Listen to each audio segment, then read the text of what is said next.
Hey guys, what is up? Kevin Cage back with another daily cryptocurrency video. Welcome to the channel. Like and subscribe if you like what you see, and let's get right into this. Really quick, guys, my brother is actually my little brother. He's in Australia for the past year. He has a work visa and always enjoys travel. And this morning I woke up to a video he sent me. He's working at a cafe, and it's a video of him trying to kill this giant huntsman spider with a mop. And oh my god, this thing was the size of my face. Props to all you Aussies out there. That thing is huge. But anyways, right here, Cryptopolis, regarding, the Fed pumping almost at this point well over $1 billion per day into the system, at least 75 billion, but they've historically been doing more, up until October 10th, where they'll decide what to do next. And honestly, this is well over $1 trillion artificially pumped into the market, and there's going to be so many adverse effects. I personally do not know, and I really want to hear your guys' thoughts. The only thing I can base it off of is the effects that we saw in the 2008 financial crisis. So right here, Cryptopolis, 7,282 store closures in 2019. Think of the impact on the banks. Banks not meeting their reserve requirements due to loan defaults and reduced daily deposits from these stores is now a reality. No wonder the overnight lending rate hit 10%. They are short on cash. And if you guys want to read more about this article, again, U.S. retail bankruptcies, store closures, you can get a list right here. Pretty scary. And to go on this point, this is XRP Global Liquidity and the New Velocity of Money. Great point. We can probably predict an extension beyond 10/10, October 10th. WSJ reports that the Tier 1 banks are hoarding as well and not redistributing as in the normal mechanism in the repo market. In repo, again, guys, this is crazy. Now, we are now over 100 billion per day, as I've been saying, and the repayment window expanded from 1 to 2 days to 14 days. That is absurd. Next, I do like this. This is Karma Mike on Twitter. Very good thought, and I just want to emphasize this for all of you newcomers who succumb to a lot of FUD. Historically, anybody in the XRP community, guys, that has actually held for a few years has always turned profit. If you've been here for 2 years or less, you've been here at the perfect time to accumulate during the next cycle, the bear market. Now, the longer that this goes on, the more likely that we are going to see a spike. Keep in mind, not financial advice, but I wholeheartedly believe that during the next true bull run, not just bull traps and typical tricks, not saying that we'll go up to 80 cents and then retrace to 40 cents. I'm talking about a real bull run from utility. I believe that we will pass that $3, $3.82, 84 cents, $3.50, however you want to measure the all-time high, with ease. Now, this final thought of the night here on Twitter: who has done more due diligence into the legitimacy and viability of both Ripple the company and XRP the token? The lawyers of the Bank of International Settlements, the IMF International Monetary Fund, HSBC, one of the largest banks, Bank of America, R3, a consortium of 300 banks, Accenture, which helps a lot of these organizations, and even Swift create the digital transformation into using blockchain and DLT. And then insert the 220 plus Ripple partners, or at least live customers today on RippleNet using Xcurrent at the very least. Or do you guys believe that Jane Average Citizen with her $2,000 investment is right? Exactly. Follow the fundamentals, follow the partnerships. And then another thing I want to add is, check this out. XRP Neo sharing this, and this is XRP_Anderson. Never forget that the woman responsible to sell Swift GPI, their fancy new instant payments product, which doesn't actually solve the pre-funding account that XRP is helping, Marjan Delatine, and she currently went to Ripple. She left Swift. She is head of global banking at Ripple. She left after only 1 year, and she chose Ripple. Now, if GPI, Swift's new product, was so good, she would not have left. Look for the simple clues. Ripple has been getting the best of the best from Facebook, Apple, Google, Amazon. You guys can go onto LinkedIn. Look at the track record of these people. We've got people from, even like, what's his name? Ron Hammond? He literally helped craft the Token Taxonomy Act. The deal is done. Follow the big money. I'm telling you, I do not want to talk bad about any other projects. I think a lot of altcoins can succeed and see tremendous, tremendous upside. And I do invest into other altcoins. Don't get me wrong. But 90% of my portfolio will always, always, always be XRP because of the fundamentals and what I'm seeing. Right now, the most obvious, solution that any type of cryptocurrency using cryptography can solve is cross-border transactions in terms of settlement and easing the correspondent banking relationships, removing that friction, and then even web monetization. This is what XRP is going after. This is even what Vitalik Buterin, creator of Ethereum, who also slept on the couch of the Ripple creators back in the day, he went on to create Ethereum with smart contracts. It still has scalability issues. It's not super sustainable, and there's a lot of other altcoins that are potentially going to beat out Ethereum. The good thing is Ethereum had the head start. They have a bunch of people building on their network right now. So if Cardano or any other smart contract platform wants to compete, they need to get their updates out now and basically incentivize these developers to get going on theirs. Right now, Ethereum has a massive head start. We will see what happens. All right. Right here, I am Legion, just showing this video. This is Swift 5 ways the new global standard ISO 222. Some people say ISO 20022, however you want to say it. Tomato, tomato. But basically, as a summary for this, little clip, just talking about the 5 ways for this new global standard. So now this is one of the many interoperability protocols needed to create the true Internet of Value. As Chris Larson, executive chairman of Ripple, has said, we need interoperability protocols like Interledger Protocol and this ISO 222. We need blockchains such as the XRP ledger, and then we need smart contracts and those capabilities which can be created within Corda or other blockchains as well.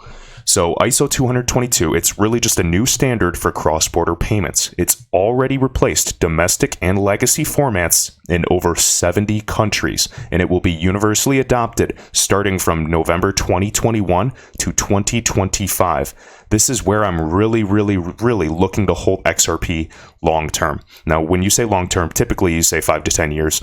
Ripple has already been around since 2012, so I want to give them the benefit of the doubt before I'm really kind of getting nervous, and I'm not nervous whatsoever, guys. We've seen this manipulation. Typically, we see massive dips right before the next bull run, so as long as this keeps going, I am bullish. Could we potentially hit 20 cents? Yes, if Bitcoin goes lower. Am I worried? Not one bit.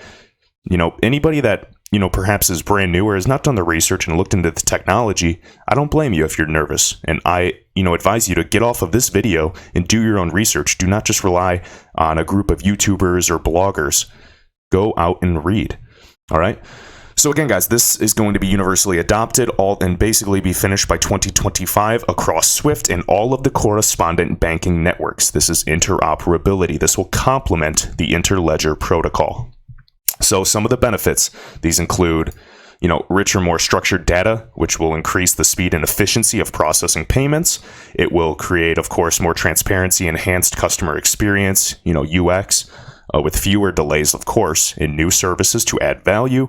It will improve compliance by reducing these false positives during sanctions, all kinds of screening. It will increase straight-through processing, reducing costs by avoiding manual intervention.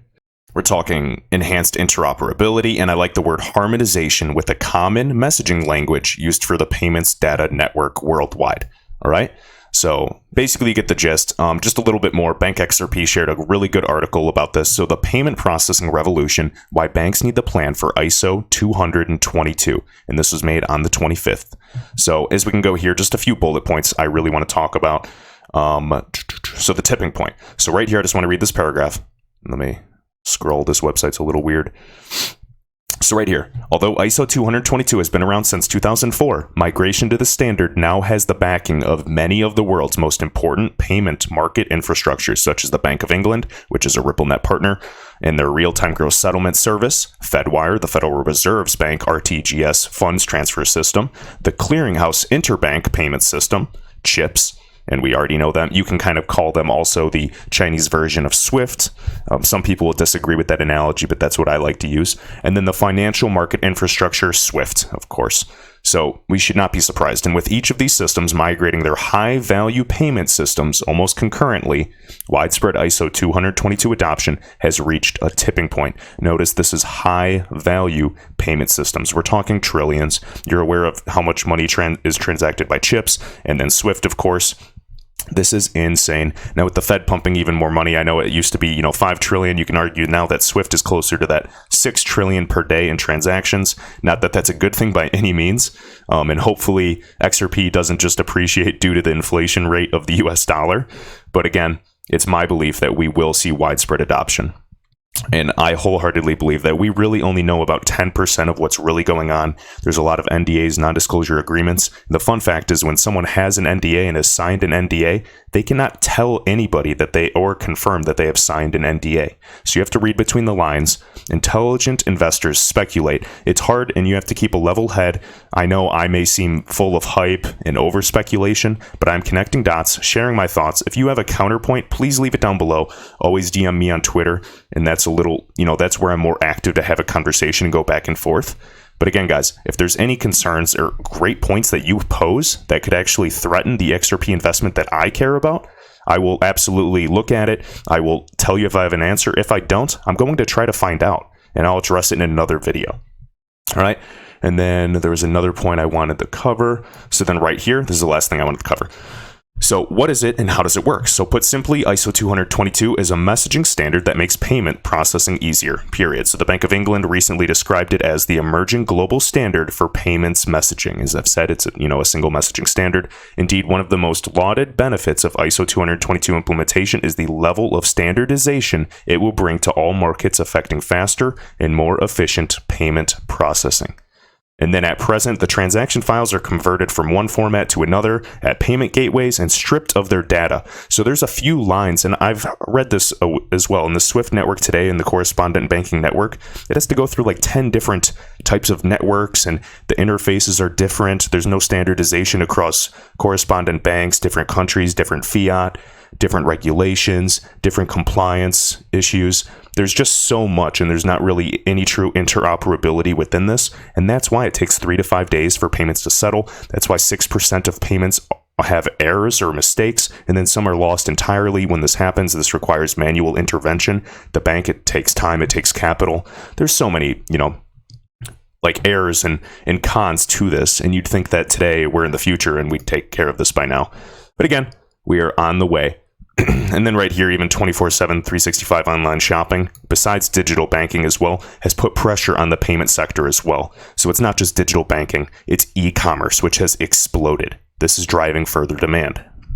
All right, this is the last one I'm going to finish off today. This is Jacob XRP, and this is directed to Tony Valentino. So now this is not financial advice. This is a little, this is tons of speculation. Take this how you will. Let me know your thoughts down below regarding these tweets, and I'm just going to read them verbatim because this guy has many, many theories. So let's just check this out. And it's always worth exploring. If you disagree, that's fine. I have no opinion on this matter. We'll see what unfolds. Right here. People think that mass adoption for XRP means every bank, company, institution needs to hold XRP to use XRP. This is not the case. Ripple the company, so Ripple Tech integration with every major banking and payment software providers means instant on-demand liquidity using XRP, and XRP will be in the cloud. All right. Next, we can't enter a new system with old debt. They already know what the value of XRP will be, and so debt is being settled using this figure. This is creating a level playing field and bringing all major players on board. Everyone will come out with clean slates and smiling. Not sure how that will work per se. Swift is already on board with XRP. The Nostra-Vostra relationships, these pre-funded account relationships, are going away, so what choice does Swift have? Think about it. Swift has two options. Use XRP for liquidity and keep their 10,000 clients in revenue, or simply die and end up in the history books. Remember, Swift is a non-for-profit organization owned by the banks. And now he goes, there's no option 3. Die or adapt. Now right here, last one. All these guys are too smart, and that's why they're on the top of the pyramid. We are at the bottom. Swift is not showing their full support for XRP yet because of the negotiations and the broader move away from the old system to the new. They're not going to fully expose their plans, but their partnership with R3 is the signal you needed. And again, we know about the integration with Corda and Swift GPI. So there's no need for Swift to partner with R3 if they were not going to eventually use R3 for the XRP liquidity. And remember, R3 is essentially, in my opinion, the guys on Wall Street, the central banks, the banks trying to get control of the slice of the pie for trade finance and let Ripple just focus on cross-border remittance, which is still a smaller market, and R3 is going after trillions upon trillions rather than low trillions and billions. All right, and then right here, stop waiting for official announcements like the brain dead army, and then I believe it says start thinking for yourself or read between the lines. So, all right, guys, let me know your thoughts. I know that might be some wild thoughts and expectations for some of you, but anything is possible. Remember, oftentimes, reality is much, much stranger than fiction. So, without further ado, guys, thanks so much. Much love to everybody that hits the like button and shows support, and I will see you in the next video.